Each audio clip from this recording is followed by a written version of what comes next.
Welcome, everyone, to the July 25th City Council work session. This week we're narrowing in on our council recess. We have this meeting on Wednesday before that occurs. First item up this evening are our items and committee reports, and let's do it this way. I'll just run through and see if anybody has anything to say about these particular committee responsibilities, and if you have something, fine. If you don't, fine. And then after we finish with that, then we'll do a round of just sharing items of interest. So how about the Housing Policy Board? Actually, I just did that one last week? Last time. So you have nothing new? All right. How about LaRapa?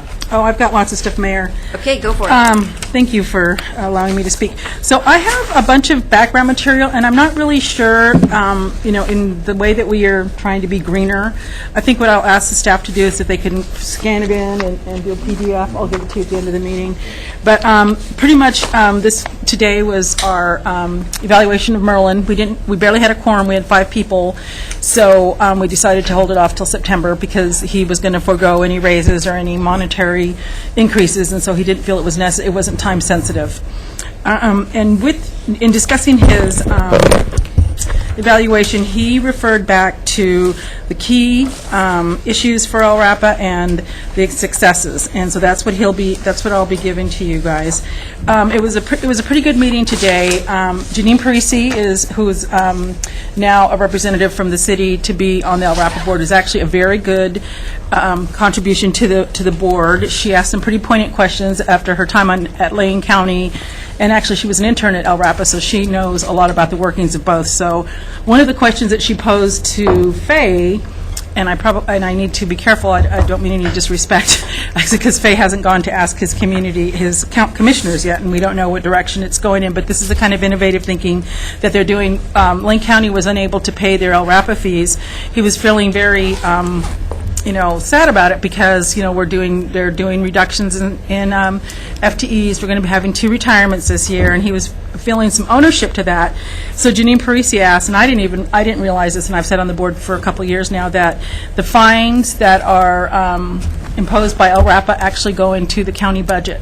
Mm-hmm. So the question was going to be asked to the county commissioners, what do they think about having that money it's not a guaranteed amount every year, but it would be something, and that would kind of help alleviate maybe perhaps some issues with Lane County and being unable to participate financially. So Faye was going to ask his county commissioners, his peers. I hope they're supportive of it. Mm-hmm. Might ask you guys for some support, and then if they're agreeable to that, then I think there need to be some legislative changes, and that's where that would maybe be something we could ask, since it's a joint elected officials effort. Hopefully the City of Eugene and Springfield could participate by offering some legal services or having Brenda work on it or something. So all in all, it was a pretty good meeting. I think that El Rapa is moving along. You'll get to see the background of the program summaries, the key issues, the goals and successes and the priorities.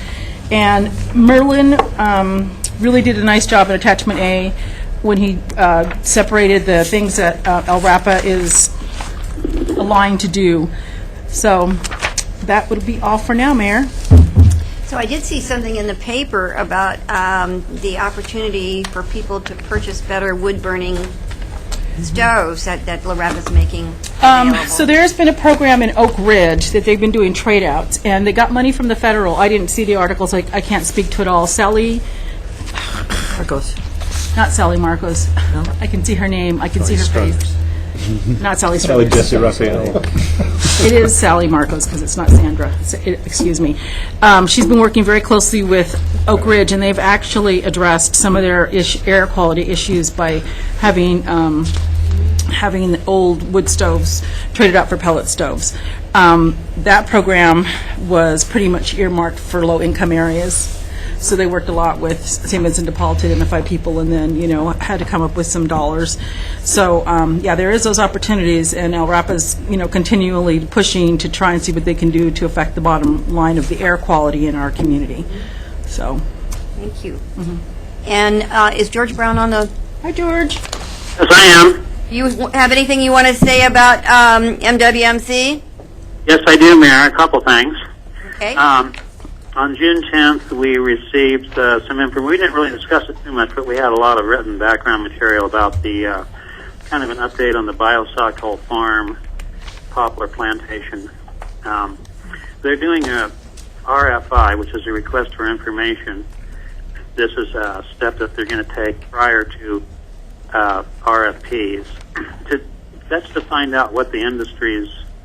They've sent out request for information, and the public, of course, is invited to weigh in on this also, but they sent out to 34 wood product businesses, mostly in Oregon, but there's 3 in Washington, to see what their needs are, because it's kind of new territory for them. They're not really, in the tree raising business. The idea, of course, is to find uses beyond just pulp.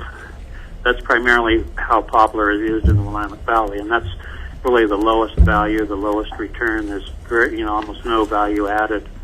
So they're interested in somebody who might be interested in making furniture or boxes or wine crates or something where you add value and sell it for more money and put more money on it floating around in the local economy. So there was one thing in the report that caught my eye, and I'm just going to quote it. The Biocycle Farm is classified as farmed wetland and is zoned for exclusive farm use with the exception of the southwestern 200 acres that lies within the urban growth boundary. The land within the UGB is zoned I3, that's heavy industrial, and is potentially suitable for industrial uses related or beneficial to the WMC's ongoing operation. End of quote. To me, this kind of means that Metropolitan Wastewater Management could develop or lease or sell this 200 acres for an industrial use. And I'm just wondering if this CRG, if the Citizens Resource Group and city staff of Envision Eugene have been counting this 200 acres, or whether it's been counted at all in the availability of industrial land within the UGB. Because I see that, we're supposedly needed, I believe, 300 to 500 acres of industrial land, and I'm just wondering if this land was counted, because it could be used for that. And that would be probably a much better return on the land than, to have a factory there than to grow poplar trees. So I think that's something that I'm going to check in George, on somebody here might be a able little to more thoroughly answer. when I get back. And then the only other thing is we were set to award a bid to a construction firm to reline the sludge lagoons. It needs to be done because they're at the end of their useful life, and they're going to be leaching out into the groundwater unless they're relined. And although there was a little drama, we were going to award it to the first low bidder, but the second low bidder filed a protest claiming that the unit price for gravel charged by the first low bidder was way too low, and that in order to compensate, the lump sum portion of the bid was way too high. We heard and read material from lawyers for both companies and the owner of one of the companies and the lawyers for the wastewater management. And in the end, we commissioners saw no compelling reason not to award the bid to the first low bidder. They had actually acquired a huge stock of rock and gravel very cheaply up in Lebanon years ago. It was so cheap they just bought it, figuring they'll use it on some future project. And turns out this is that project, and that's why that portion of their bid was low. So we accepted that explanation. And also, they had done good work for the Wastewater Commission before, and so we just didn't see any reason not to to hold that bid up. So I guess that's about it. So, George, can you hear me?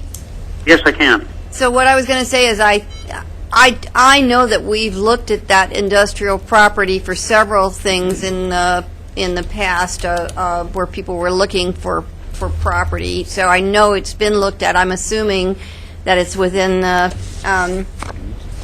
inventory. There's a big mill pond on Okay. it. Yeah, well, it was a question that just came in. I was just Jason's- wondering if it was counted or not. Very big mill. I can answer this one of two ways. I can answer it the quick way or not at all, because we will be talking about industrial lands at your Right. work session on Wednesday. So right. depending on how much you want to talk about it now, but there's been a lot of I discussion can wait till about Wednesday. that. Okay. Right, the answer is Well, yes, good. and we'll talk We- more later. Yeah, is that good? Yes. We can. I'm happy to talk about it on Wednesday. That's fine. Okay, thank you. Great. Thank you. All right, moving right along. I don't know if we have anybody on the juvenile committee for the public safety coordinating. Actually, Mayor, I just accepted to be on that position. Okay, And I have to attend my first meeting yet. okay. I knew you were on the PSCC, but this was, I didn't know you were doing the juvenile. Well, And I was, you were recruited. Dragoon? I'm glad to serve, Mayor. You volunteer. Good. You're a good woman. Okay, LCOG. Yeah, I'll just give a kind of a quick update. In figuring out how to get into this, of where LCOG is right now, probably a good thing to do would be to kind of frame the context. We were all at the joint elected officials meeting not too long ago where they were talking about the Sustainable Cities Initiative and the grant that we had received. And there was a variety of reactions to not so much the grant. I mean, you know, the grant was a good idea, but how it was being implemented, how it was being executed, how the memorandum of understanding was being prepared. That has actually rippled out and created some real challenges, particularly for some of the larger metropolitan areas in terms of what the different roles should be and how that should be framed. And so after that meeting and some of the feedback that they had gotten, LCOG went back and was, you know, in the process of trying to renegotiate, redevelop, rework the memorandum of understanding. And they had gotten to the point where I believe most of the jurisdictions said, yeah, we can live with this. You know, it's too bad we had to go through all that, but we can live with it. The Springfield staff took it to the city council, and Springfield City Council passed on it. So one of the partners in the Sustainable City Grant Initiative has passed on it. Passed on it? Didn't pass it. They didn't pass it. They declined. Declined to participate? Yes. Which puts the grant to some degree in jeopardy, which could affect, you know, our standing with the granting agency, which could affect United Front, which could have a whole series of ripple effects that, if there's not a way to work it out, may not be exactly what we want. So I think there needs to be some conversation there, but I don't want to say there's just a conversation that needs to happen about just fixing this one grant, because this grant, I think, is representative of a larger issue with regard to the relationship LCOG has with its other partners, and what is the nature of how that works. And I brought this up at the executive committee meeting for LCOG last week. And we talked about it because I've had some input from other elected officials about the nature of the relationship between LCOG and its other partners. And I think it's a conversation that needs to take place. And so we do need to talk about what that needs to look like. And it's not just we need to have more brochures and more advertising. This is a matter of we need to really determine what is the functional relationship that LCOG has with its partners. I have told the folks at LCOG and the executive committee members that I'm going to meet with both elected and executive members of some of the other jurisdictions, both large and small, to talk with them about the nature of what their perspective is on the problem, what they think is going on, what we could do to make the relationship work better, and to be diligent about it. And so everybody's aware that that's something I want to do, and I do think it's something that needs to be worked on. But leaving money on the table is not always the best solution, not if you can figure out a way to work it out. But you don't want to have to leave money on the table because something didn't work right. And so I'm committed to figuring out how to make things work right. And that's kind of the LCOG report right now, is we've got some challenges to work on. I'm going to do as much diligence as I can to talk to as many people as I can to try to get a feel for what are the issues, how deep they go, what are they related to, what do we need to work on. And then I'm going to bring that back to the LCOG Executive Committee and ultimately the full LCOG Board to work on making sure the relationship between LCOG and its government partners is good, is positive, and functions well. So, And is within what people agree that it should be. well, and it works within what people expect it to be and what is mutually agreeable on what it ought to look like. Because everybody's going to have their little variation on what they think it ought to be. But I think there's some themes and some commonalities that we can definitely get to, and I think that would be a good thing. Thank you, Chris. Yes, Alan. Did Springfield say why they declined to participate? I didn't get the details on why the city council declined to participate, other than just in general terms, they're uncomfortable with letting LCOG be the lead right now on the grant. In other words, the MOU now has LCOG being the lead agency, and I think, and I'm putting words in their mouth, so I don't want to go too far, but I think there is a concern that they would want to see a relationship that was in their mind more equally divided among all the different partners, and not having one agency take a lead in a role that they worry isn't really collaborative. So I think they're looking for a collaborative relationship, and they want to try to figure out what that might look like. So it's possible that they may come back to the table, but I think they would come back to the table in a different structure, and we need to figure out what that structure would need to look like. And I would just say there are many, many conversations happening in many, many places right now. Okay? Okay. All right. So I think we finished our round of the major committee assignments, and so we'll move to sharing information. I wanted you to know we had sent our concern about what has happened in Japan to our sister city, Kakagawa, and they have sent us back a letter thank you very much for your heartfelt sympathy to us. Fortunately, there were not any serious damages in Kakagawa City by the earthquake. We rather provide material support and physical support to the disaster-affected areas. I know that people not only in Japan but all over the world provide various types of support to the affected area. Although people in the disaster-affected areas are still forced to live rough, I believe that they appreciate supports from all over the world. It is anticipated that if there might be an electricity shortage in Japan because of the shutdown of the nuclear power plants, the city of Kakagawa has appealed people to save electricity by turning off unnecessary lights, reducing the use of air conditioning, and turning up the temperature settings. However, it has been too hot in Japan to live without the air conditioning. This year, the city of Kakagawa continues the green wall, or the green curtain, which is a net with vine plants, such as the morning glory, which covers the windows. This is one way to save electricity. The green wall can block sunlight from the window, control room temperature, and cool down the air with transpiration effect. We have just had the students from your Japanese immersion school and their families from July 8th to July 10th, and although their stay was short, I believe it was meaningful for them to stay, have homestays in Kakagawa. We are planning to come visit you from September 16th to September 22nd. The members of the group are going to visit City Hall on September 20th. So, best wishes to you, your family, and people in Eugene, and the future for the city. So I thought you might like to hear from them. And quickly, I went to a rail meeting last week. I went to the Human Services meeting and with Councilor Ortiz, and she put out a motion to allocate the funds that were available. $30,000 for the Egan Warming Center, $42,000 for shelter beds, and $50,000 for culturally specific services to Latinos, and that passed. And so, trying to make use of the funds that we do have. I met with the new superintendent for 4J. I would say he has his hands very full, and I think he has been almost shocked on entry here. And latest being that their finance director has taken a job at eWeb. So things are very, very challenging. Yeah, you shame. And so went to the Young Scholars program that Carla Gary does to help to encourage young people to be connected to going to college last week. We have our mayor's one-on-one, Councilor Poling and I, tomorrow from 5 to 6 at the Albertsons on Coburg Road. And that's it for me for right this round. So we'll start with you, Betty. Okay.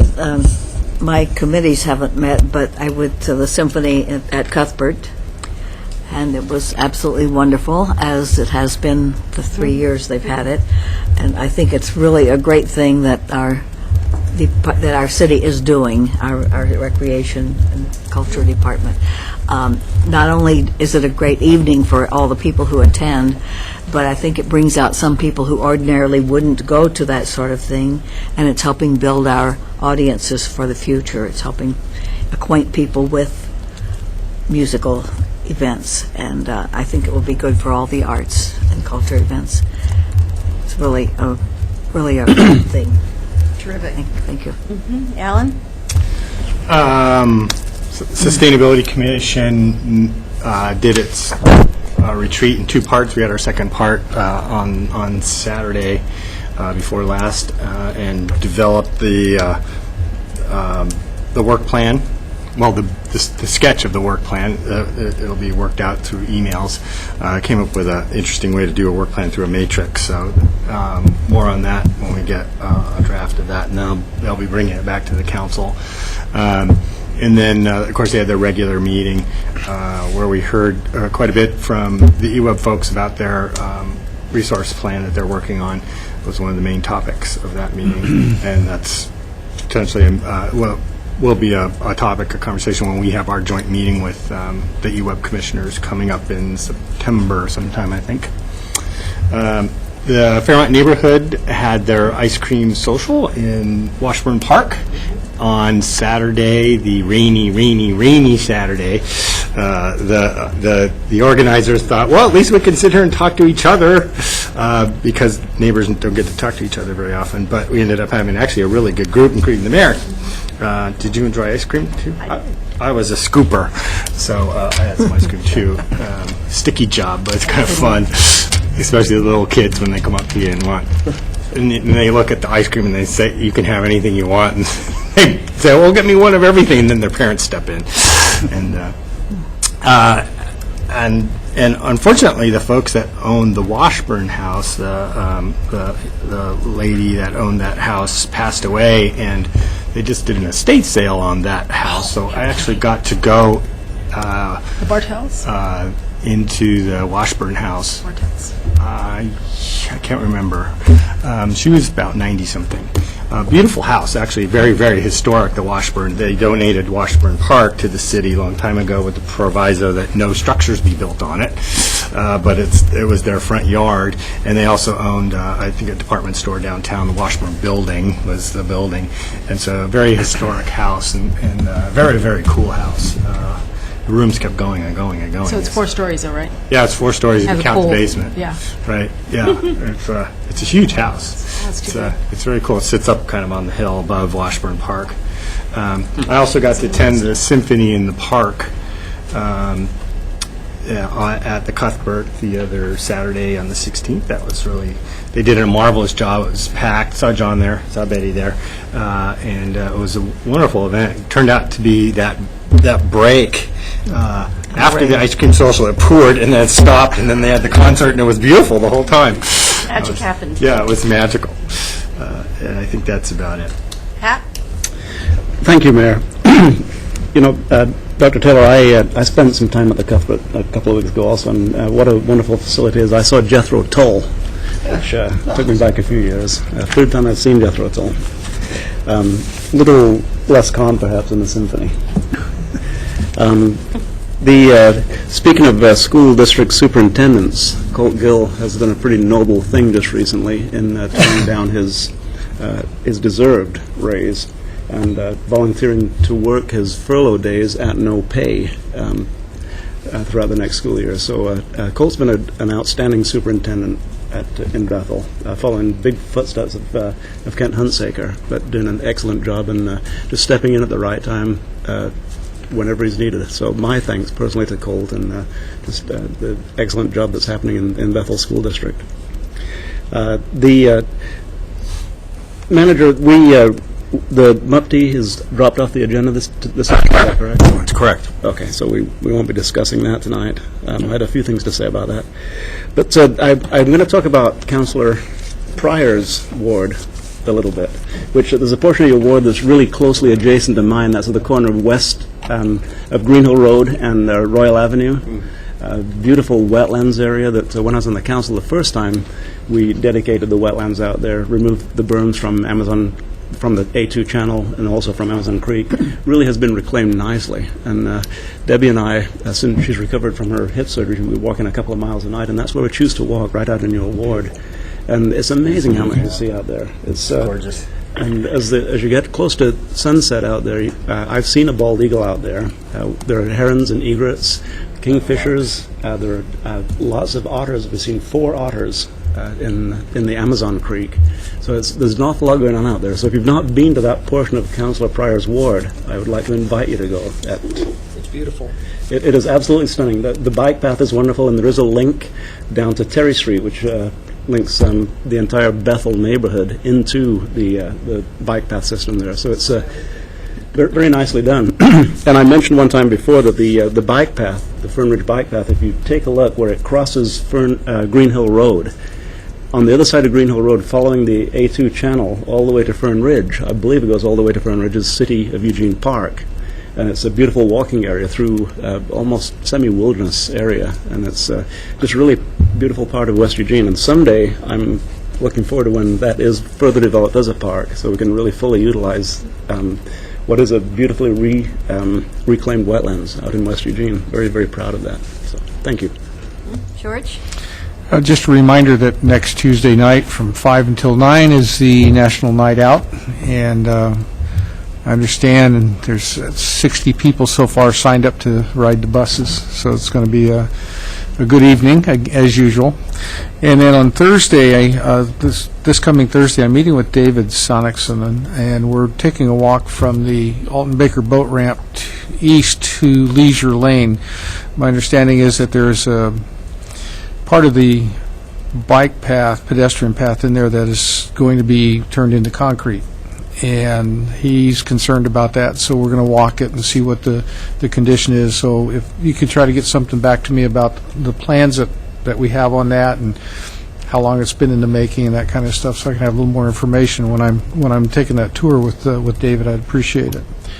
And then my understanding is that the Calyoung neighborhood has come up with a resolution that they're going to be they're going to divide up into 3 different neighborhood associations. So that means I'll be attending not only the Harlow Neighborhood Association, but now the Northeast Neighborhood, and I think the southern part is going to remain named the Calyoung Neighborhood Association. So that'll be kind of interesting. So I'm looking forward to the first meetings of the new Northeast Neighborhood Association coming up real soon. George Brown, you have anything you want to share? I don't have anything to add, Mayor. Thank you. Okay. Andrea? Thank you, Mayor. I just want to start out by thanking the City of Eugene for their Fun for All programs that are associated with the lunch programs in quite a few of our city parks. My grandkids have been going to grab a snack and to actually participate, and I've been getting all kinds of artwork that has adorned my refrigerator. So Yes, refrigerator art. Nothing better. Yes. So I just want to thank the city staff that the kids are all very. I've gone to Peterson Barn and to Train Song and to, I think it's the one at the park in the Whitaker, not Whitaker Park, but the Northwest Sladden Park, is that it? Yep. And all the staff are just wonderful. You can tell they really enjoy the children, and the kids are having a great time. I wanted to, so this last week, a couple weeks, I went to the HSC, as the mayor said, about our proposal, and kind of one of the questions that they asked, generally speaking, was what were our thoughts about the money, the extra money that we give up and above beyond our contributions. I was pretty forceful about that money needs to be spent. If there's other money, it's hard to ask for more money when there's some money left on the table. And Steve was kind of negotiating, saying, well, the county requires them, correct me if I'm wrong, Mayor, requires them to have a 0.5% operating budget left on the table. But I believe that if we're giving, what I feel like I've heard from you all and from the budget committee is that if we're giving money, we want that to go to services and not to be a part of that 5% that's left on the table. So if you want to get back to me on that, then I'll know the direction of which to go. Is that what you heard, Mayor? The only thing I would add to that is that the county's just in a, as you well know, in a world of hurt. Yeah. And so they're expecting less money for human services from the state. They're expecting further cuts from the feds, and so there's just more and more and more cuts coming. And so their question really was, should we, they're not filling one position, and so that made some more money available. And the question was, should they hold on to it to deal with things that were coming that they thought, even though they don't know how much, or go ahead and allocate it, and they made a decision to go ahead and allocated. Yeah, and then if the budget has to be adjusted, then everybody will be cut at a percentage rate. The other thing I wanted to just kind of bring to your attention, I don't know if you all saw the paper yesterday or not, but on the front page of the Register Guard was a big article about the immigrant Latinos that are in our community. Juan Carlos Valle was mentioned several times. He was a very good spokesperson. I think that was a very good article that was written, and some pretty good information. So if you haven't had a chance to read it, it's interesting, the background questions that were asked of the folks as far as, the reason for being here. And it's really kind of interesting, because just on a totally another subject, but kind of the same thing. I went to a new physician, and she was a young woman of color, and she's from the islands, Barbados. And I said, Eugene, why are you here? And she said that she looked around and that she felt like this would be a really safe community for a single young woman to come to by herself. And I just felt like that was a huge compliment to our community, that somebody would feel like they could just come here. She didn't know anybody, had a job with Peace Health, and just felt like this would be a good place for her to land. And so I think I know that we're not there yet as an inclusive community, but I think we're working pretty hard on it. Nice to hear that. Yeah, absolutely. Thank you. Mike? Thank you, Mayor. My understanding, George, is that the Cal Young Neighborhood Association, as it's currently construed, I think you're right, will be cut into 3 pieces. I think the preliminary discussion point right now is everything north of the Beltline is in one neighborhood association, everything south of the Beltline will be in another, and everything west of Delta, North Delta, will be in a third neighborhood association. I think those are kind of the dividing lines, as I understood it. May have that a little bit wrong, but I think that's what I understood from the email that I got. Yeah, that's my understanding also. Thank you. Okay. Chris? Okay, City Manager? Just real briefly, I just want to say thanks to Pete Kearns, Christy Hammett, Mike Penwell, Lynn Reeves, and the rest of the 300 Country Club project and planning team. That project is moving along, I think, in a pretty good clip. And I think the communities really will appreciate the team's stewardship on this project. A couple of things. One, the operational piece, the operations and how it will operate, I think, is coming along really well, and actually it'll be a great facility for the police department, but they're also continuing to do a lot of value engineering, and really what that means is maximizing the dollars. And a couple things that I really appreciate is as they look forward, for example, really taking a look at, are there opportunities to spend one-time money rather to save for an ongoing cost? And so part of that has to do with energy systems.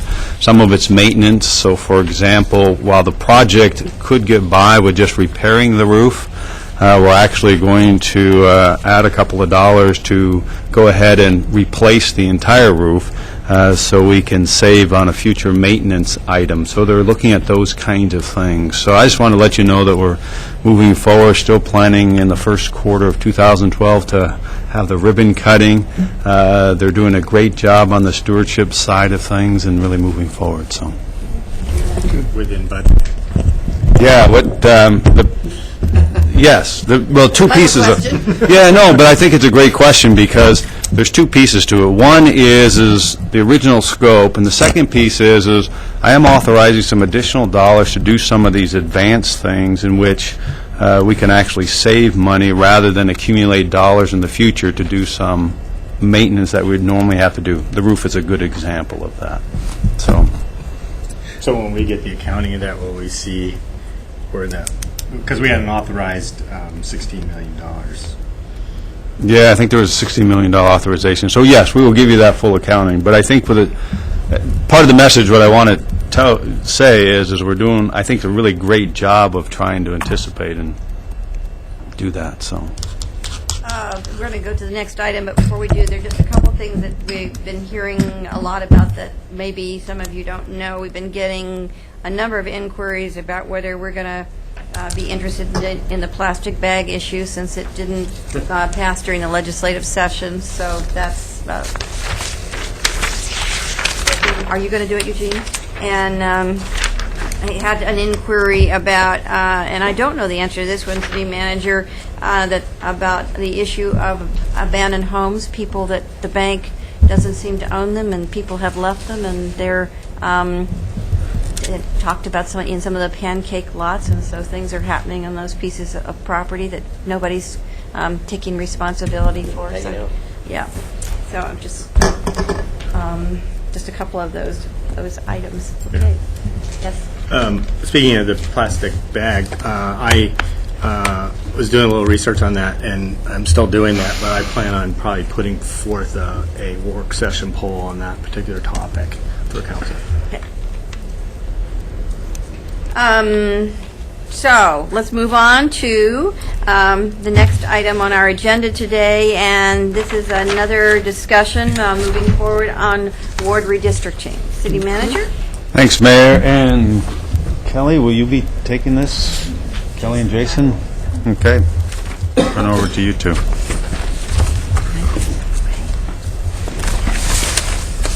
Take it away. Thanks. Jason Dedrick from the Planning Development Department, and I will present some information and walk you through the materials that we provided in your packet and at your places tonight. And we're also joined by other colleagues from the Planning and Development Department, Laura Hammond and Sarah Zaleski.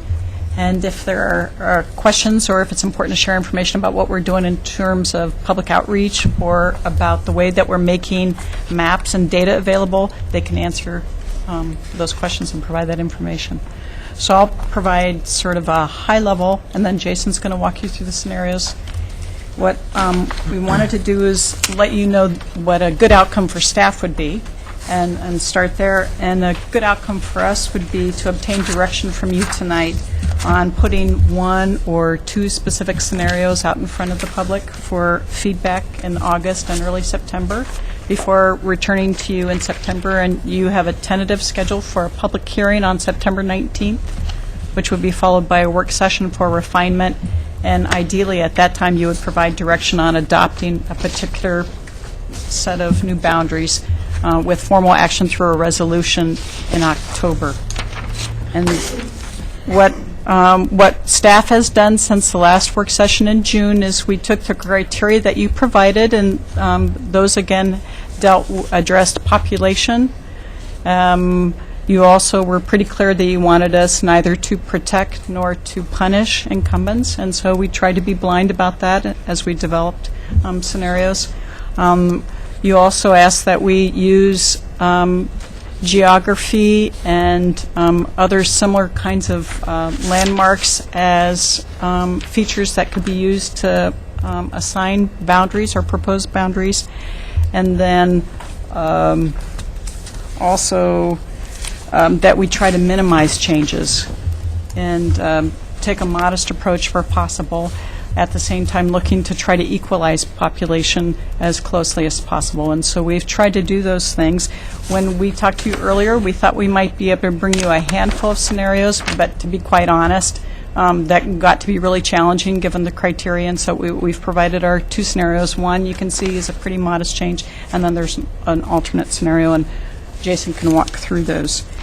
What we would like to hear from you is, are we generally in the ballpark? Maybe we didn't hit the mark exactly for every line that's drawn, and there may be some agreements and disagreements among you about where specific lines, but are we generally in the ballpark? Do you believe that one or both scenarios reflect basically sound judgment that aligns with the criteria that you've adopted? And would you ask us to take one or both of these out to the public for feedback? As you look more closely at the scenarios, you may have some detailed feedback, and what we would ask is that this work session not necessarily be multiple rounds of very detailed feedback in which we're going to start moving boundaries around tonight. But if there's some simple adjustments you want to suggest, that could be helpful. And then as we move forward, if it would be helpful to you, staff could certainly, even though you're going on break, staff could certainly meet with you individually if you wanted to get to a detailed level over the next month and a half before the public hearing in September, and then your work session, at which time we would expect you to do refinement on a scenario.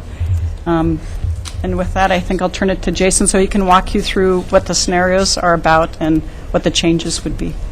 Thanks, Kelly. I'm not going to spend a lot of time walking through these. Basically hit the high level on what the major changes were in the scenarios. Certainly we'll have plenty of time for questions if you want to talk about what guided this or what guided that, but I'll hint at some of that. So just where we're starting from, in essence, if we're shooting for being within 3% of the target population in all of these wards, the real goal then is to grow wards. Wow, that's tough to say. Grow wards 1 and 2, and to shrink wards 3 and 6. All the other wards are within 3% currently. So if you're looking at the least change possible, it would only impact those 4 wards.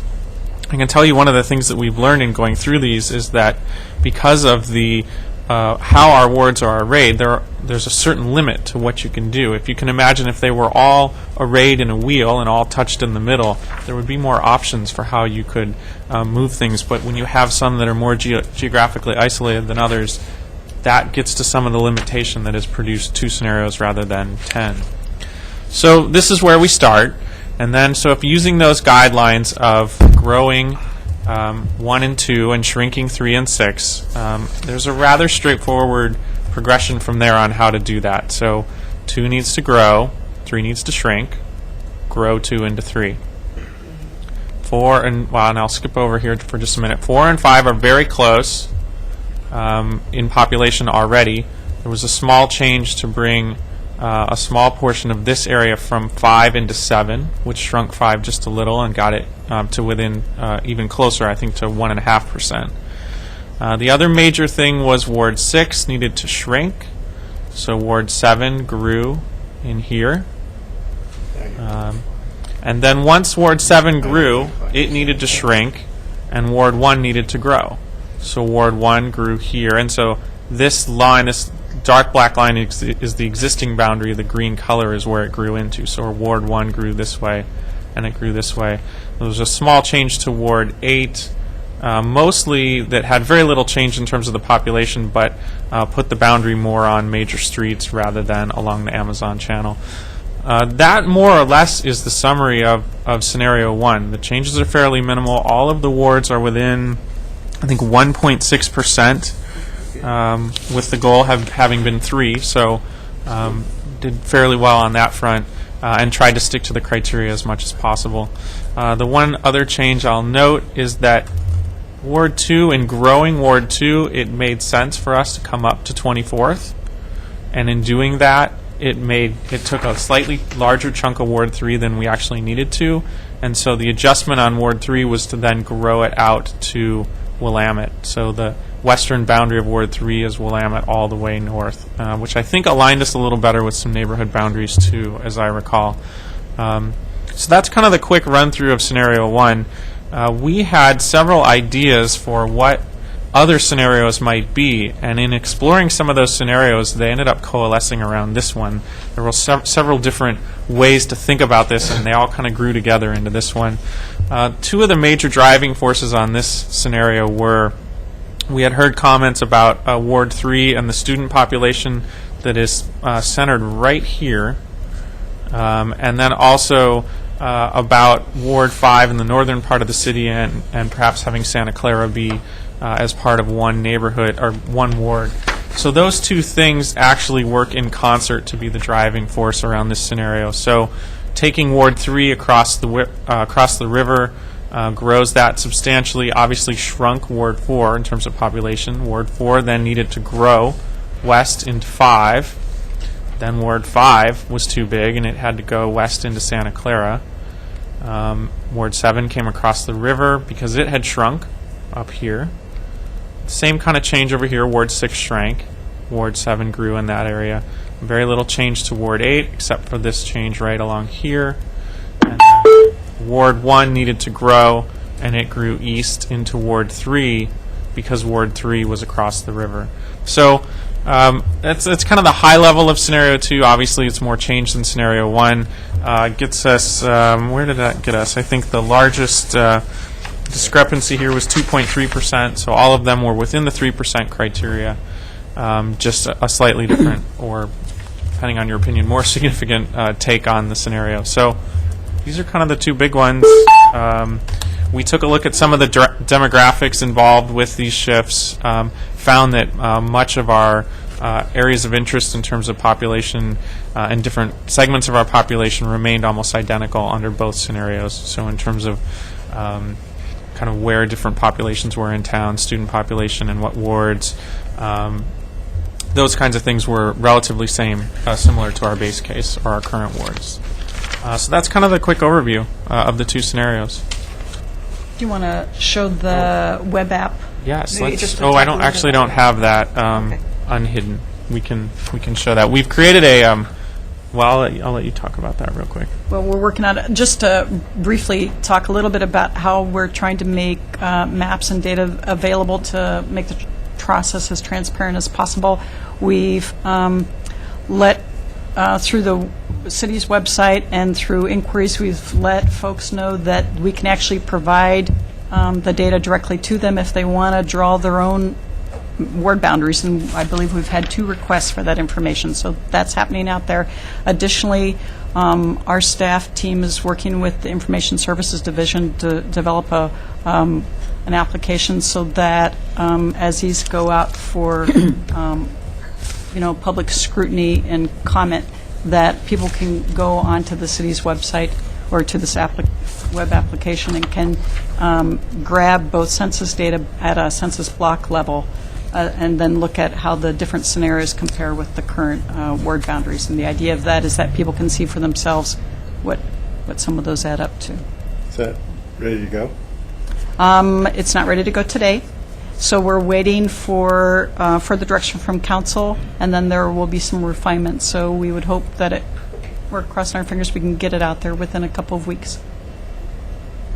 Okay, ready to go? Questions or comments? I've got Betty, Alan, Mike, George Poling, Chris, Andrea. Is George Brown? George? No, Mayor, I'll just listen to the conversation right now. Thank I you. think this must be very hard for you, George. Of course, you're not looking at these maps. I don't have the maps in front of me, so it's kind of hard to. Yeah. So feel free to, I can do that. I can stay do as that long when as I you get- want or not. So, Betty, go ahead. Be a minute and a half behind. I think you did a good job. I think mostly. I do think, I have a suggestion. I do think that downtown should all be in one ward, and I think that Ward 1 should extend up to include all of downtown, because I think while we all have an interest in downtown, I think that that's area that has that whole area would have the same interest, and probably should just have one city councilor. And I realize you'd have to shrink and move other things a little to do that, but I can see it would be pretty easy to do, to move, well, not easy for you maybe, I know you've spent a lot of time on this, but to move, then you'd move 7 up a little and over, and several things would have to be shifted slightly, but I do think that with the common interest, that's a good thing. I liked scenario 1 mostly, but I think that moving Ward 3 up across the river to include the main student population is a good thing to do, too. And I don't know what the counselor from there thinks, but that's what I think. Thank you. Next. I know. We'll find out. Okay, are you ready? Finished? Yeah. Yes, Okay, thanks. Alan, go ahead. So one of the issues with Ward 3 that is unique to Ward 3 is that it has a heavy population of students, and it also has the lowest voter turnout because of that. Because they unfortunately tend to vote at a much lower rate than the other segments of the community, which is too bad because I think they could add a lot to our community. But especially on city issues, they tend not to vote. They vote to 10 at the national and the state level, but not at the city level. And so as the ward has grown, the more influx of the students it has exacerbated the problem. What you've done in scenario 1 has exacerbated the problem even further, which is you've taken a segment, the Amazon neighborhood, which is that little blue box that pops up, which is a single-family neighborhood with a fairly high voter turnout, with more student turnout. So my problem is that I think what we're going to end up seeing is Ward 3 is going to get even a lower percentage of voters compared to all the other wards. It'll have the number of people, but the people that participate in our government by voting will be much lower. Same thing happens in scenario 2 when you add that other segment of student population. So that kind of presents a problem. One of the ways that you could get around that is to, instead of taking the Amazon neighborhood out, is to have the swath between Hilliard and Oak be in Ward 2 and leave the Amazon in Ward 3. Then that kind of balances out some of those issues of voter turnout between Ward 3 and Ward 2, while still increasing the population and getting that part right. So that's one comment. Second comment I had, can you pop up scenario 2 up there? So wards 4 and 5, how does that comport with the new breakup of the Cal Young neighborhood? It looks like it bisects a bunch of them in half, does it? Well, except I couldn't quite get what the geography was of the three neighborhoods, but Beltline's one dividing line and Delta is the other one. So the Delta one gets bisected in half, though, right? Into two wards. But the major chunk of it would actually be closer this way. Yeah. Since one of our goals is not to split up neighborhoods, maybe one of the things to see if we can't take that purple part and switch it with another part. That's scenario 1. I like that. Well, scenario 1's it does that. I have an idea for Okay. Well, I don't know what to do about the voter turnout part. It is substantially less because of that, and I don't want to exacerbate that problem, I think. Yeah. Mike, you're next. To try and answer the questions I think you asked, I would like to make sure that we put both of these forward into the next process and not choose it down to one. I think the more that the public has an opportunity to comment on, and the broader the thinking of what's possible would be good for the sake of public participation. And I have a number of ideas on this too, but I think we'll do that at the next scheduled meeting to talk about redistricting. Do I have that right? I mean, our thought was that it might be difficult for you to come to consensus about small changes because each counselor may have Right. recommendations around that. But if you have particular feedback you want to share tonight, we can certainly make note of that. There would be a work session following your public hearing after the public's weighed in, at which point you could come together around some changes. Additionally, if it would be helpful for you to meet with us individually to kind of look at some of that in a more detailed way, we can do that in the next month and a half. I must say there were parts of what Alan said and parts of what Betty said that I would agree with. I like the downtown as a part of 7 thing, but you'd have to move 8 and 1 a little bit in order to make that a reality. And I think what Alan said around the Valley River Center area remaining as one rather than split up in those ways would be an interesting discussion, but that would require obviously a little bit more refinement as well. So lastly, will you make both of these and the current scenario of shape files available? Thank you. Okay, George Bowling. Well, people in general don't like change. So whatever we come up with, I want it to affect as few people as possible. I don't have any specific recommendations to add or subtract to your 2 scenarios. I have a very strong preference to scenario 1. However, to keep the conversation going, I'm okay with sending them both out to the public and let them weigh in.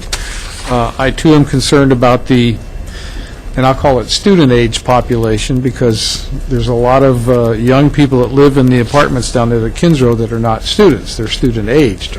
But if you also look at that same area, there's still quite a few homes, single-family dwellings, the Chevy Chase area, and there's now some retirement apartment complexes going in that area also.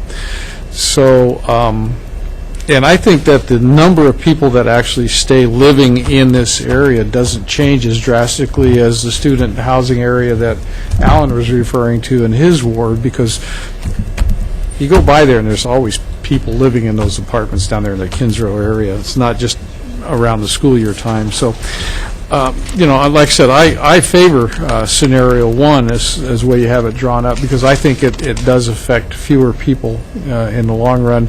Like you said, they all came within 1.5%, and that's what we were shooting for. So, that's all. Chris?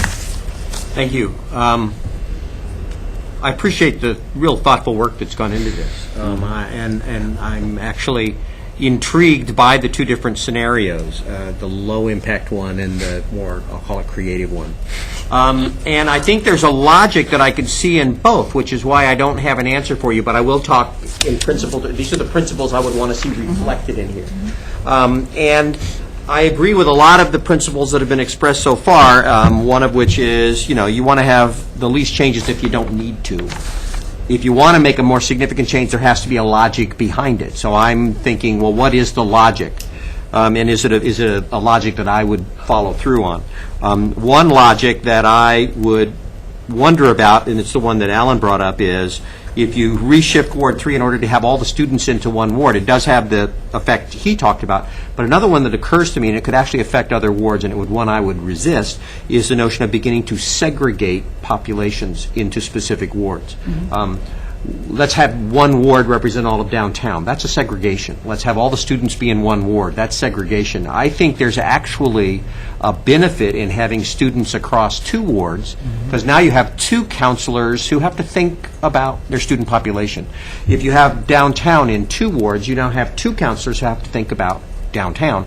And I don't want to say it's only two counselors that are going to think about downtown, but at least it begins to get away from segregating wards and grouping people just within that ward. I don't want somebody to say, well, I'm the counselor who represents downtown, and so the rest of you don't. We all represent all parts of the city, and I don't want the ward boundaries to even imply that kind of thing. That then gets into the notion in the northern area about River Road and Santa Clara. Should that be basically one ward, or is there a logic to actually making that represent two wards? Based on what I was talking about before, I could see a certain advantage to having the River Road Santa Clara area be two different wards, or be within two different wards, if that logic followed through. The way it is now in the low impact scenario, it's still within one ward. I don't know if that's really a problem or not. I'm not proposing any of these as being problems. I don't think it's necessarily a problem, and I don't think it necessarily is something that has to be addressed, but I understand the logic for why you might have looked at it a different way. I don't know if that really is necessary. I don't know if it needs to happen. So that was really the long way around of saying, if I had to prefer a scenario right now, probably I would go with scenario 1. It's least impact. It maintains what I'm calling the lines that keep people dispersed. And I think in many ways it's an elegant one. It works for me. There may be other arguments for other things that don't work, but that's okay. So that would be my preference at this point. Andrea? Thank you, Mayor. So I also agree that we should send both of these out to the community. I think these are pretty reasonable requests. I appreciate Chris's comments about, I don't know that I'd use the word segregation, but it definitely is trying to paint, his perception is was trying, how we put the students all in one place. And I thought this was about population, it wasn't about voters. Am I correct on that? So it doesn't matter what your voters do, it's one person, theoretically one vote. That's what my understanding is of this. But it were the other way. Theoretically, of this exercise. So I'm very comfortable with scenario 1. I think that does put most of downtown in Ward 1 from Ward 7. I like the way that the Beltline and River Road's kind of used as a dividing, thank you, and the river. I would not like to see for the boundaries to go across geographical lines or geographical boundaries like the river if possible. I mean, if it was totally necessary, that would be fine, but I think that that's a good dividing line. And it does, it just makes sense for it to be a good boundary. And other than that, I appreciate the work you've done to it, and I'm looking forward to moving this down the road. Pat, you're next. Thank you. I think you're doing great work. I think both scenarios represent a great deal of thought and input. I join with other councils in preferring scenario 1 for a couple of reasons, and I would that we did look at the numbers differently, so that something more like Portland State's numbers than the federal numbers regarding specifically Ward 3, which is, as far as voters are concerned, is underpopulated. As far as people eligible to vote or people of age, it's overpopulated. So it's pretty big swing there. Nothing we can do about it, and I'm not suggesting that we even consider it. But as far as segregation is concerned, I'm really concerned there are no 4J voters in my ward, 0. So a little sliver right down Bertelson, right to the city limit, should solve that problem. But scenario 1 looks pretty good. I think I like Betty's idea of downtown being represented by, more of downtown being represented by a single councillor. I don't see that as being segregation particularly, because we do have a diverse population living downtown. The thing that I would just take a little exception with, or that I would recommend on scenario 1, is that the airport, which is on the west side of Highway 99, would be in Ward 6, continue to be in Ward 6 for a couple of reasons. If we look at potential industrial land expansion, which is between the airport and Ward 6, that's one of the scenarios that's being looked at. If that is where it happens, it would probably fall into Ward 6, I would suspect, as the UGB expanded in that area or the city limits expanded that area. So it makes more sense that the airport would remain in Ward 6. Very few voters. There's not a great deal of numbers change as far as the spreadsheets are concerned, but for future consideration, I think keeping the airport in Ward 6 is a good idea. Other than that, Alan has a good point regarding voters, and whatever happens down in here is less of impact to me in Ward 6 than I would care to join the fight on. So I think you've done a good job. I think we did most of the hard work 10 years ago. That wasn't, we didn't sit around this table smiling 10 years ago very much. So good job in bringing things together. Thank you. Okay, we have a second round. Mike and Alan. Mike, you're next. Thank you, Mayor. Two things. First of all, it's interesting, the rules that are put out at the federal level and the state level and all the levels for the sake of redistricting leave it so ambiguous at sometimes. They say that you should use, natural transportation corridors and rivers and geographical sorts of things. But some roads are very good dividing lines.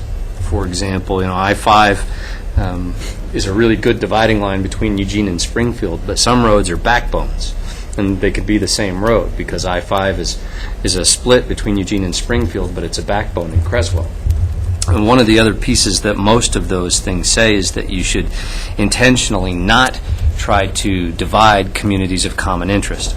And so a different way to say that would be that you should try to make sure that you keep whole communities of common interest. And so to the degree that the university area is an area of common interest, I would say it's probably best not to split that based on the sort of guidelines that I understand we're supposed to be considering with this. When it comes to, as well, the downtown and some of the other areas, as it stands right now, and just for the sake of making sure that people are listening are understanding our scenarios very clearly, in River Road and Santa Clara, there are a lot of times when people in those two areas consider themselves a one, and many times when they consider themselves a very separate, with Santa Clara being north of the Beltline and River Road being south of the Beltline. And as it exists right now, Andrea has all of River Road, and then she and I split Santa Clara. One of the things that I find interesting about scenario 2 is that it then takes all of Santa Clara and gives it to one council district, and all of River Road and gives it to another. And I actually think that's an interesting idea that I don't particularly have strong feelings one way or another with these, but we'll want to study them a little bit further. But I think the people who live in that area should definitely participate and tell us what they think with regard to, the people in Santa Clara. Would they prefer to have one or two? Or in that whole area be one, or, how would they prefer it as well? So, thank you. Helen? So, to answer your original question, I prefer scenario 1 because it's more tweaking than it is wholesale changes, which you do see in scenario 2, with the caveat that maybe changing the Amazon to the sliver between Hilliard and Oak as a trade-off to balance out that. I don't necessarily consider that part of the community a community of common interest.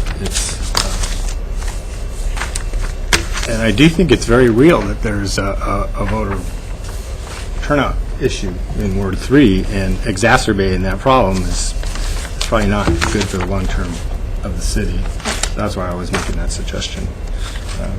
I'd like to see what that looks like if you did that section instead of the Amazon you're running. So does this discussion thus far, does that mean that you need to come up with any other scenarios when you take them out to the public? I mean, are any of the things that you've heard around the table? Well, thinking on the fly, we're hearing some suggestions, and we may hear more. I think what we will do, if you firm up the direction, is put both out there. But we're going to start preparing some alternate scenarios that pick up some of these, just to see if it's even doable. So where we get some of these, if you move this, what happens here, and we'll see what's possible. And so there may be sort of like a second tier, and as they're available, we can just make them available to look at. But these would be the two that are endorsed for feedback. Just for us to think about, I think, there's communities of interest and there's communities of interest. I mean, you could have, What is a community of interest? Right. You could have perhaps several communities of interest within in an area that are very different from each other. So if you're thinking about that topic, I think you have to really kind of drill down on what does that actually mean. It might mean you're all affected by certain transportation elements, or you're all affected by other things than just the things that typically come to the surface of our minds about being students or being downtown or something like that. So just something for everybody to think about. Betty? Well, ideally, I think it would be good if we all had a little bit of downtown, but that's not possible the way the city is laid out, because I think everything goes toward that in a sense. But I do think that the way things are, that downtown should be in one ward. And I think, as for the Amazon area, I think that naturally goes with the south part, which is where it was until 10 years ago. And I think there's a common interest. But I think pathways, the way people travel, is something you should consider. And where do people go from their homes? What part's familiar with them? Familiar to them? Thank you. So you consider downtown above 7th, 6th, 5th, up that way? Yes, sorry. Oh, I'm sorry.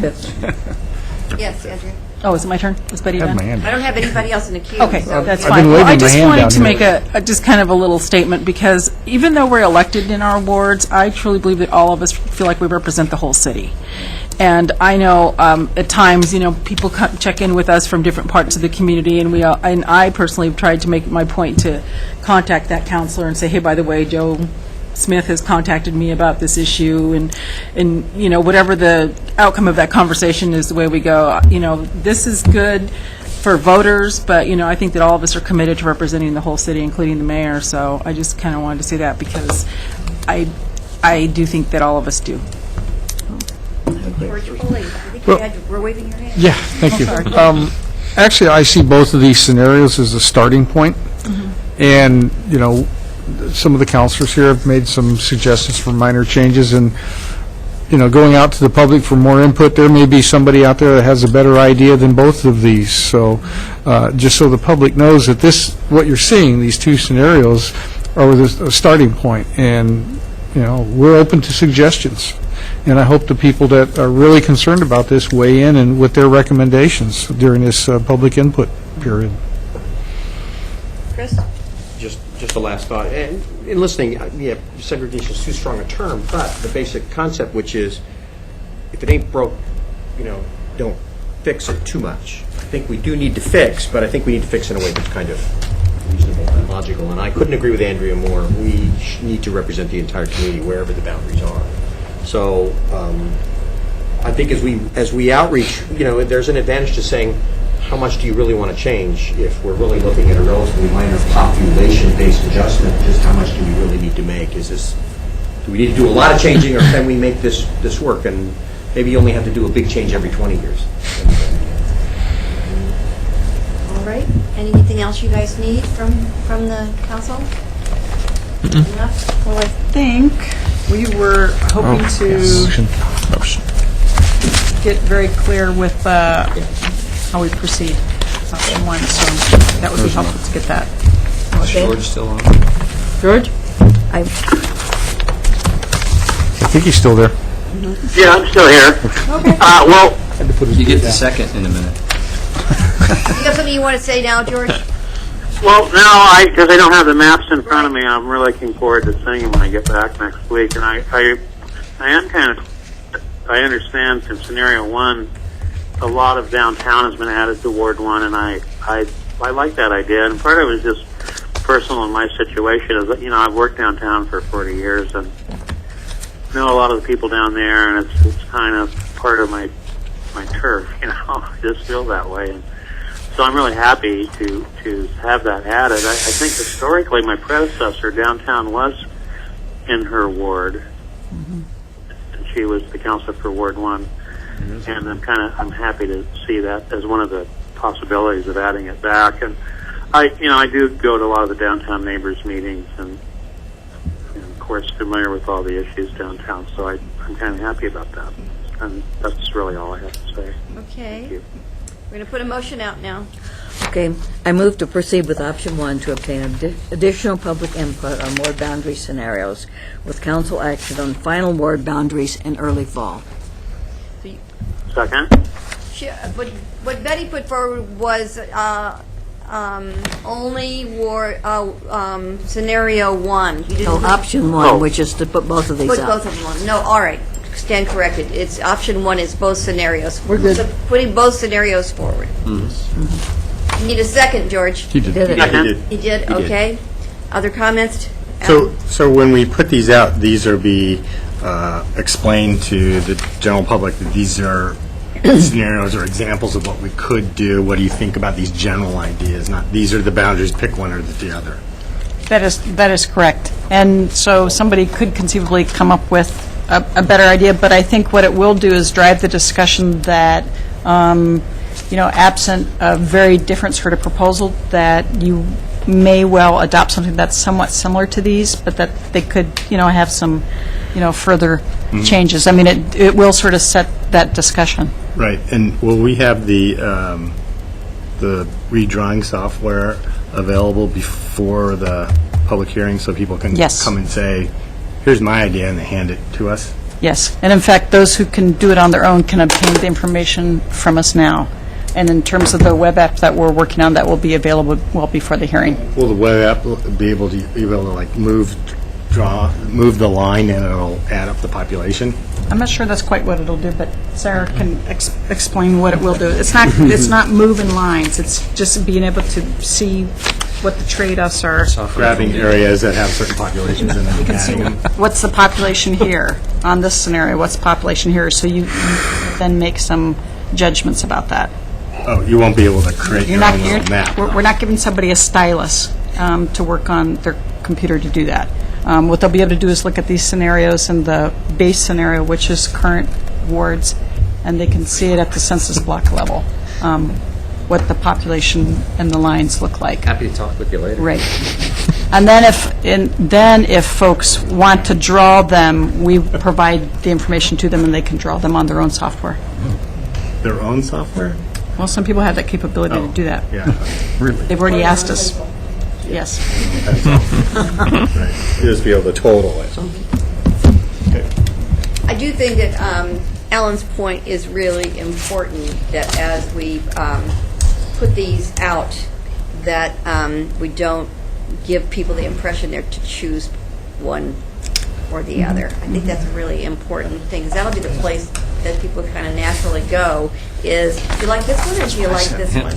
And I think what you're looking for is a much more of a conversation that we can use for council to make their decisions. Or like George said, a starting point. Starting point. It's a starting point, but it's also to provide that opportunity that George talked about, to stimulate conversation, to hear things we haven't heard before. And I just think that needs to be really, or we won't get it if we don't ask it the right way. So it's really important question. Other than that, I think our business for this meeting. consent. We should Vote vote on it. first, I Maybe we think. should vote. What? Yeah, so sorry. Well, we should. Good. All those in favor, please indicate. I see 7 here. How about you, George? Yes. Okay, 8 in I vote favor. yes. And none in opposition, it passes. So then we're done with, We you do the consent. can do the consent calendar if you want to do it. Yeah, sure. Are we going We can go home. to do the forum? Yeah, we have to. Yeah, I'm just kidding about going home.